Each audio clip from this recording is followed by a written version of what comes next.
Here's our little babies. I put them out yesterday evening. And they're making their way. There's our little, these are Limey's babies. They're 5 weeks old. And you see how the other birds just kind of leave them alone? They tweedle at them a little bit. But they're babies. There's no pulling. See, that's Phantom's baby boy who is now 10 months old. We're talking to him. And the baby just kind of look at him like, hey, are you going to feed me?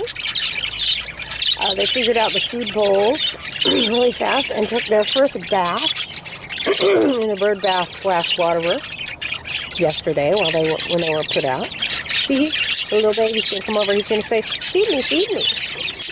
And Isaac's going to be like, what? Oh, you know what I said. And this little guy up here has figured out how to hang on to a swinging perch.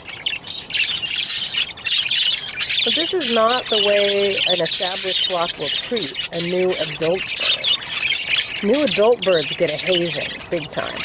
These guys got hazed for probably the first 15 minutes they were in here, while everybody was figuring out that they were babies. And they didn't respond like an adult would respond to the hazing. So they went out and left them alone. See, the baby is chasing Isaac. Isaac pays attention to him and he comes at him with a do you want to feed me?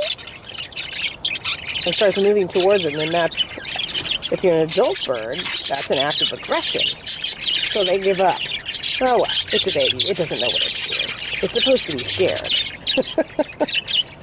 But so they did their first night out, and they're doing quite well. They look a little cold. They've been in the nice warm house for about 6 days. They were in there for 6 or 7 days, so. Thank you, you goofy bird. Hi, what are you doing? That's Uncle. Uncle Awkwardness. There's nephew. This is the next youngest bird sitting right next to him. Oh no, he's up there.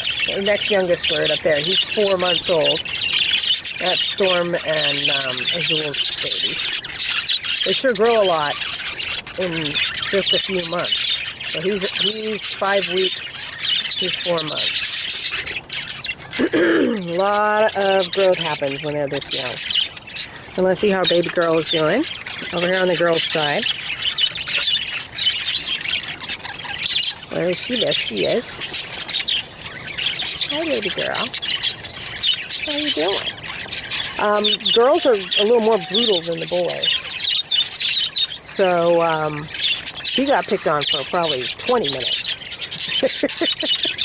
But again, they do figure out, because the babies don't run in fear, they don't understand the aggression.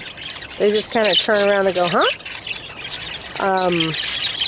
And this one was the better flyer of them all, too. So, she just flew. They're probably tired and a little cold, but they'll cheer up in no time. And then here, our next youngest bird is, where is she? There she is up there. That's Storm and Azul's baby girl. And look at the feather on that girl.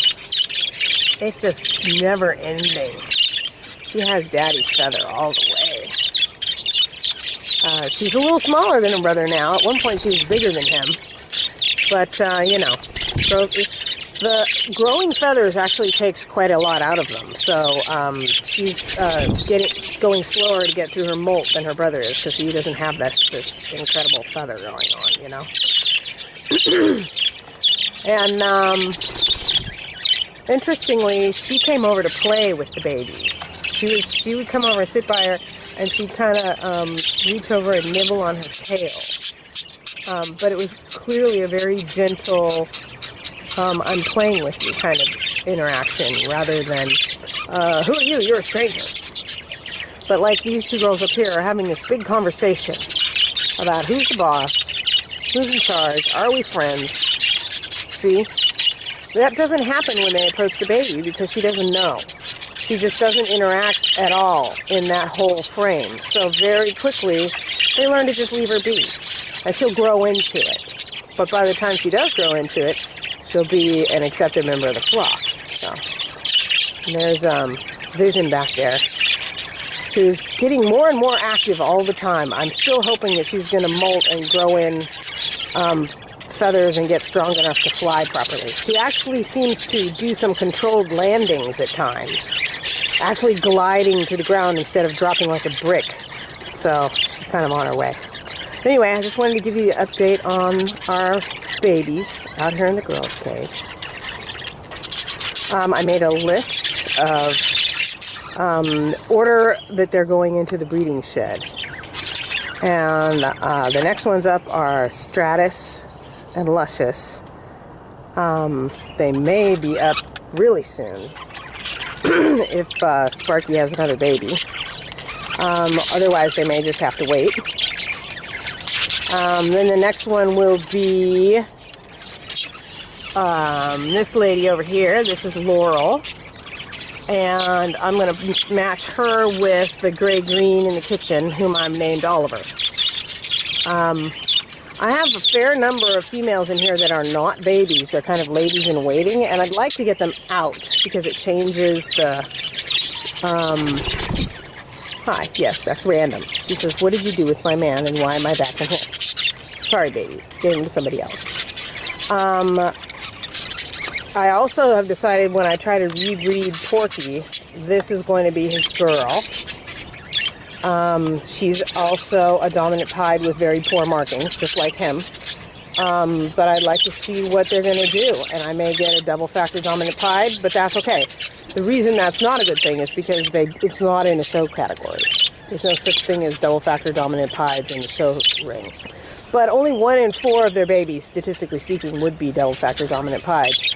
And I'm wondering if breeding 2 pieds with lousy markings can create a pied with better markings. She has 2 tiny little spots on her chest, and that's the only thing that keeps her from being a clear flight pied. But Porky's very much the same way. So it would be an interesting breed, and she's not a high-value female, but she is decent. When I got her, she was like, oh, goodness gracious, teeny and scruffy and, very unconvincing, but she's filled out nicely now that she's healthy, so. And this little girl actually grew. I don't know. I'll have to check her and weigh her. She might be more useful than I thought, but we'll see. So just a taste of things to come.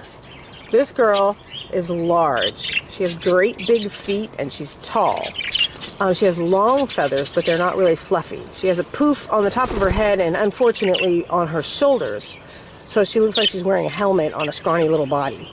So I'm going to breed her to Oliver, who is small but has fantastic feathering. And we'll see what happens. And I've decided that there's Fluffy's baby girl with the gimpy leg. And I've decided, because she has beautiful feather, that I'm going to breed her to Vistus because his feather is terrible.